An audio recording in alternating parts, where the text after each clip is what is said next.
আসসালামু আলাইকুম, মারিয়ামস খান কিচেনে স্বাগত। আজকে নিয়ে আসলাম নান রুটি, একদম হোটেলের মতো। এভাবে নান রুটি বানালে দোকান থেকে আর কেনা লাগবে না। খুব সহজে ঝটপট তৈরি করে নিব নান রুটি।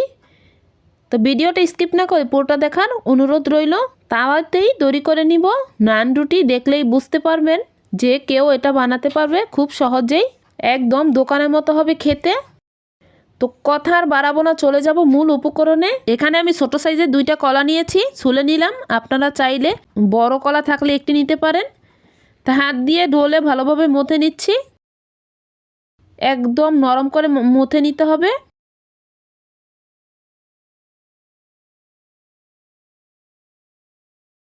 এই কলাটা নানরুটিতে দিলে ইস্টের কোনো গন্ধ আসে না, আর খেতেও খুবই মজা, সুন্দর একটা ফ্লেভার আসে। তো কলাটা আমার মথা হয়ে গেছে।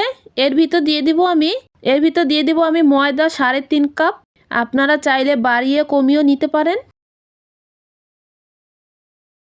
এখানে আটা দিয়েও হবে, কিন্তু ময়দাটা দিলে রুটিটা খেতে বেশি ভালো হয়। তো 3.5 কাপ ময়দা দিয়ে দিলাম, আর দিয়ে দিব পরিমাণ মতো লবণ। আর এখানে আমি এই ব্র্যান্ডের ইস্টটা নিয়েছি, এটা খুবই ভালো। তো পরিমাণ মতো দিয়ে দিব, 1 চামচ পরিমাণ দিব। বেশি দিলে ইস্টের একটা গন্ধ আসে। শুকনো উপকরণগুলো খুব ভালোভাবে মাখিয়ে নিচ্ছি। খুব ভালোভাবে মিশিয়ে নিতে হবে, যাতে লবণ আর ইস্টটা ভালোভাবে ময়দার সাথে মিশে যায়। মিশানো হয়ে গেছে। এখানে আমি কুসুম গরম পানি নিয়েছি, তো একটু একটু করে গরম পানিটা দিয়ে দিচ্ছি। একবারে পানিটা দিলে ডোটা একদম নরম হয়ে যাবে। এর জন্য আমি অল্প অল্প করে পানি দিয়ে ডোটা তৈরি করে নিচ্ছি। আমরা যেভাবে নর্মাল রুটি বানাই তার থেকে নরম করে মাখতে হবে।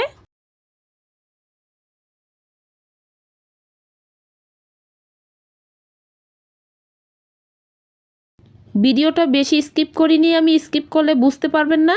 এর জন্য ধৈর্য সহকারে ভিডিওটা দেখার অনুরোধ রইল।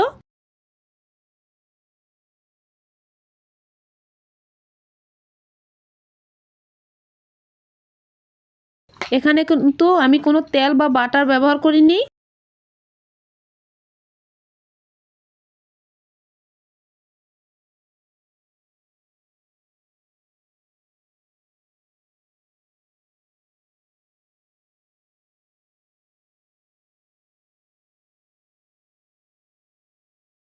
ডোটা আমার মাখানো হয়ে গেছে। এখানে প্রায় 1.5 মগ পানি লেগেছে আমার। ডোটা এভাবে মাখতে হবে, এরকম থাকবে নরম। তো এটা আমি এখন ঢাকনা দিয়ে প্রায় হাতে সময় ধরে 1.5 ঘন্টা ঢেকে রাখবো। তো চলে আসলাম 1.5 ঘন্টা পর। দেখুন মাশাআল্লাহ ডোটা কতটা ফুলে উঠেছে। ইস্টটা ভালো হলে ডোটা ফুলে উঠবে। তা আবার মথে নিচ্ছি, ভিতরে হাওয়াটা বের করে নিচ্ছি।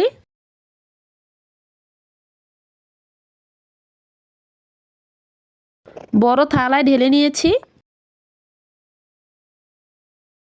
ভালোভাবে মুথে নিচ্ছি। এতে রুটিটা বানাতে ভালো হবে। উপরে একটু গুঁড়ি দিয়ে দিলাম। প্রায় 3-4 মিনিট মথার পর এখন আমি ছোট ছোট লিচি কেটে নিব।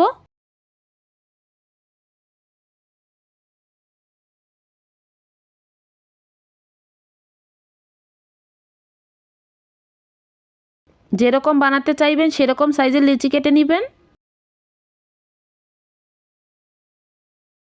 তো একইভাবে আমি সবগুলো লিচি কেটে নিয়েছি। এখানে প্রায় 19টা রুটি হয়েছে।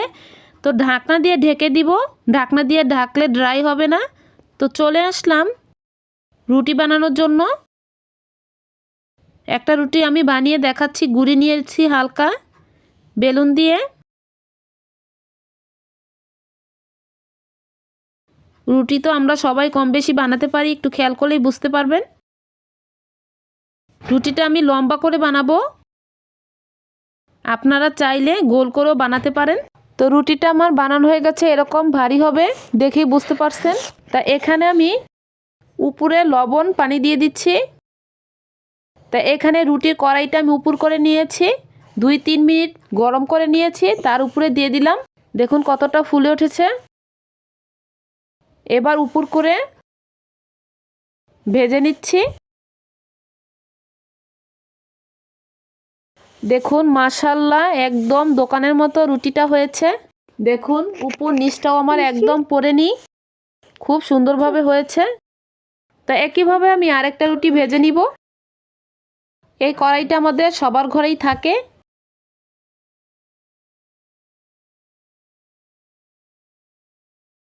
উপর করে ভেজে নিচ্ছি।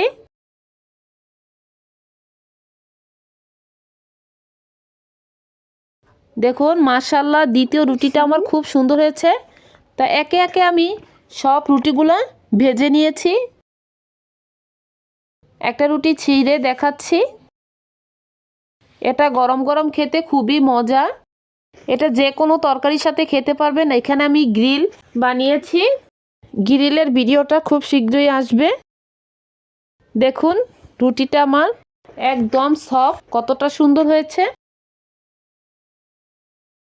তো আজ এ পর্যন্তই। ভালো থাকবেন, সুস্থ থাকবেন। আল্লাহ হাফেজ।